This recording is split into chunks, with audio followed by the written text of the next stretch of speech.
عزائم کی تکمیل کے لیے انہیں اپنی مدد و معاونت فراہم کرتے ہیں۔ ایسے شخص کو تعریف کے لحاظ سے ایجنٹ کہا جا سکتا ہے۔ یہی وجہ ہے کہ ڈاکٹر اسرار احمد نے عمران خان کے لیے کبھی لفظ ایجنٹ کا استعمال نہیں کیا اور کبھی عمران خان کو یہودیوں کا ایجنٹ نہیں کہا۔ اب آپ کے حیران ہونے کا وقت آ چکا ہے، کیونکہ آپ یہ جاننے والے ہیں کہ ڈاکٹر اسرار احمد جیسے زبردست عالم دین اور خداداد ذہانت رکھنے والے اسلامک اسکالر نے اصل میں 28 سال پہلے عمران خان کے بارے میں کہا کیا تھا، اور وہ کون سا جال تھا جس میں عمران خان کو پھنسانے کی کوشش کی گئی تھی۔ لیکن اب میں آپ کو بتاتا ہوں، ان کی ذرا ہوشیاری دیکھیے۔ ایک طرف یہ عالم عیسائیت کو اپنی شکنجے میں لے رہے، دوسری طرف پوری دنیا کے اندر بھی ایک گھیرا ڈال رہے ہیں۔ وہ کیا ہے؟ 1776 میں انہوں نے بنایا آرڈر آف ایلومیناٹی۔ ایلومیناٹی روشن خیال لوگوں کا کی ایک انجمن، اور کیا کرتے تھے؟ پوری دنیا سے ذہین ترین لوگوں کو اسکالرشپ دے کر امریکہ بلاتے تھے، انہیں وہاں رکھ کر برین واشنگ کریں۔ نمبر 2، ان کے سکینڈلز کھڑے کریں، سیکس سکینڈلز، ان کی فائلیں اپنے پاس تیار رکھیں۔ وہ لوگ جب واپس جائیں اپنے ملکوں میں تو اہم پوزیشن میں جائیں گے، پھر ہمارے اعلی کار ہوں گے اور ہماری بات ماننے سے انکار کریں گے تو ہم بتا دیں گے دیکھو تمہارا یہ سیکس سکینڈل ہمارے پاس ہے، ہم تمہارے ملک میں اس کو عام کر دیں گے، تمہاری چودراہٹ، تمہاری قیادت سب ختم ہو جائے گی۔ یہ کہلاتا ہے آرڈر آف ایلومیناٹی 1776۔ وہ آرڈر آف دی ایلومیناٹی 1776 میں قائم کیا گیا تھا، یہودیوں کی سازش، وہ آج تک چل رہی ہے۔ آج بھی یہودی ہے کہ جو اسلام کا خاتمہ اور مسلمانوں کو اپنے کمی کاری بنانے کے لیے ایک پورے ورلڈ آرڈر کا نقشہ بنا کر آ چکے ہیں۔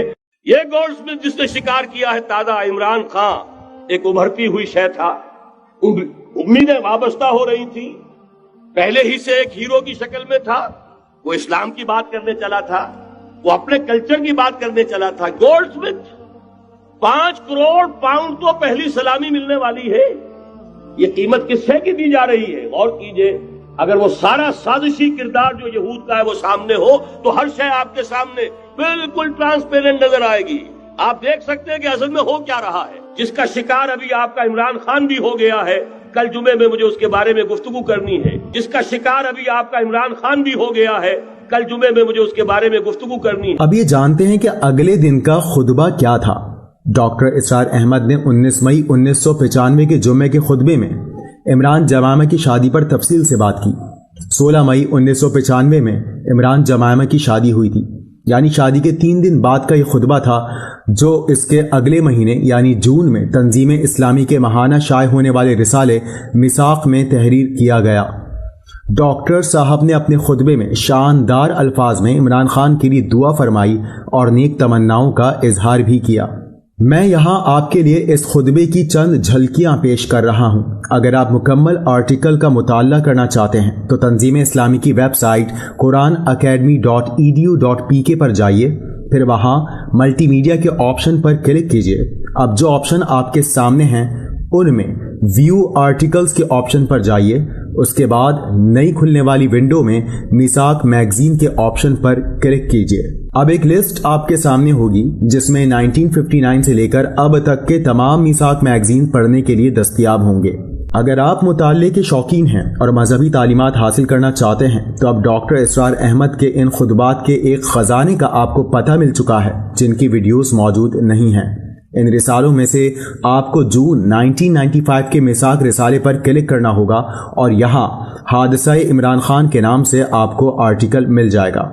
ڈاکٹر اسرار اپنے جمعے کے خطبے میں کہتے ہیں، خان عالم اسلام میں ایک کرکٹ کے ہیرو کی حیثیت سے ابھرا، مسلمانوں کے اندر معروف ہوا، ان کا محبوب بنا، ان کی آنکھوں کا تارا بنا۔ پھر اس نے خدمت خلق کا ایک بہت بڑا کام کیا، یعنی کینسر کا علاج کا ہسپتال بنایا۔ ساتھ ہی ساتھ اس نے کچھ ایسے خیالات ظاہر کرنا شروع کیے جن میں کچھ جراثیم مسلم فنڈامنٹلسٹ کے تھے۔ یہ ہے معاملہ خاص عمران خان کا۔ چنانچہ ٹائم میگزین جو کہ امریکہ سے شائع ہوتا ہے، اس میں اپریل کے آخری ہفتے میں ایک مضمون شائع ہونا تھا جس کا عنوان کچھ اس طرح سے تھا: A cricket star turned Muslim fundamentalist۔ فہرست میں لکھا تھا کہ فلاں صفحے پر یہ مضمون ہے، لیکن جب کھول کر دیکھا تو وہ مضمون وہاں نہیں تھا۔ کسی پوشیدہ ہاتھ نے اس مضمون کو وہاں شائع ہونے سے رکوا دیا تھا۔ مجھے بتایا گیا کہ بعد میں وہ مضمون شائع ہو گیا تھا، لیکن یہ کیسے پتا چلے گا کہ یہ وہی مضمون تھا یا محض خانہ پوری کی گئی تھی اور اصل مضمون کو تبدیل کر کے شائع کیا گیا؟ اس کا کوئی سبب تو ہے نا۔ نیوز ویک اور ٹائم جیسے رسالے کوئی ہمارے ہاں کے رسالوں کی طرح تو نہیں ہیں۔ ٹائم میں یہ بات ہو جانا کہ فہرست میں ایک مضمون کا عنوان موجود ہے اور عملاً وہاں کچھ اور ہے، یہ تو انہونی بات ہے۔ یہ ہوئی ہے تو کسی بڑے طاقتور ہاتھ کے ذریعے ہوئی ہے، اور جب دوبارہ وہ مضمون شائع ہوا ہے تو گمان غالب ہے کہ وہ اصل مضمون نہیں ہے۔ دراصل دنیا میں عمران خان سے ایک خطرہ محسوس کیا گیا کہ یہ پاکستان میں فنڈامنٹلزم کے فروغ کا باعث بن سکتا ہے۔ جنرل حمید گل صاحب بھی آنکھوں میں کھٹکتے تھے، لہٰذا انہیں ISI سے نکلوایا گیا۔ انہوں نے یہ کہہ دیا تھا کہ ہم ایک پریشر گروپ بنانا چاہتے ہیں، اور عمران خان اس گروپ کے اندر ایک اہم حیثیت حاصل کر رہا تھا۔ اس کے بعد ڈاکٹر اسرار احمد اپنے خطبے میں عمران خان کے حوالے سے ایک شعر کہتے ہیں۔ بہرحال میں عمران خان کے حوالے سے ساری تصویر آپ کے سامنے رکھ رہا ہوں۔ اس سے خطرہ محسوس ہوا کہ کس شیر کی آمد ہے کہ رن کانپ رہا ہے، رستم کا بدن زیر کفن کانپ رہا ہے۔ یہ ڈاکٹر اسرار احمد نے عمران خان کے لیے شعر کہا تھا۔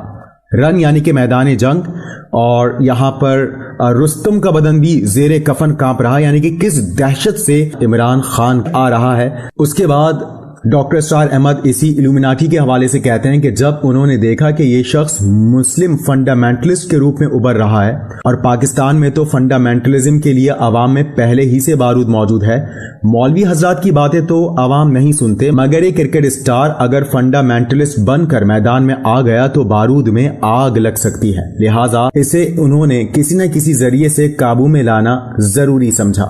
اس کے بعد ڈاکٹر اسرار احمد عمران خان اور جمامہ کی شادی کی کامیابی کے لیے بھی دعا کرتے ہیں، اور وہ مزید آگے کہتے ہیں کہ اللہ کی قدرت سے کچھ بعید نہیں ہے۔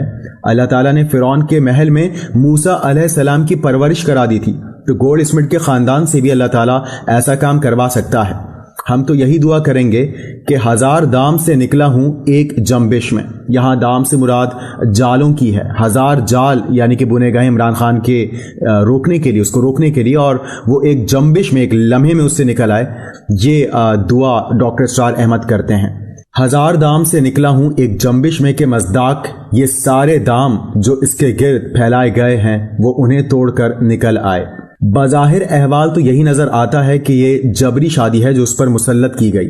آخر واقعاتی شہادت، سرکمسٹینشل ایویڈنس بھی کسی بلا کا نام ہے، ورنہ سیدھی طرح یہیں سے شادی کا اعلان کر کے جاتے، کچھ خاندان والے بھی ساتھ گئے ہوتے، لیکن عمران خان یہاں سے جس انداز میں سیرا سیما ہو کر بھاگے ہیں، یہ پس منظر تو ثابت کر رہا ہے کہ یہ ایک اسکینڈل ہے جس میں وہ گرفتار ہو گئے ہیں۔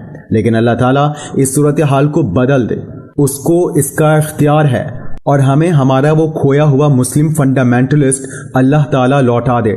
اللہ کی قدرت سے کچھ بعید نہیں۔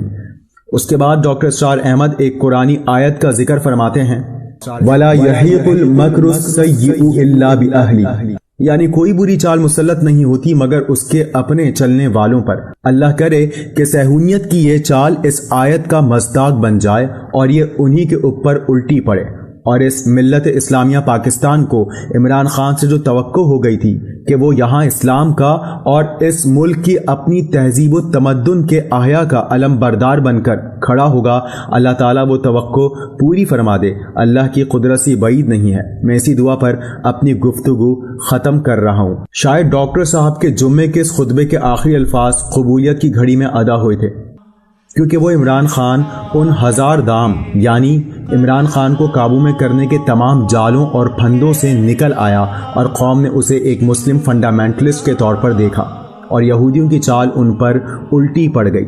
لا الہ الا اللہ، نہیں ہے کوئی خدا سوائے اللہ کے۔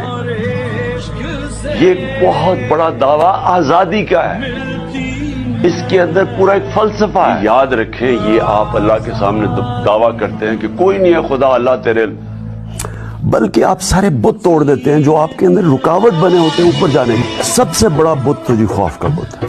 یہ جب آپ کا ایمان ہو جاتا ہے آپ آزاد ہو جاتے ہیں.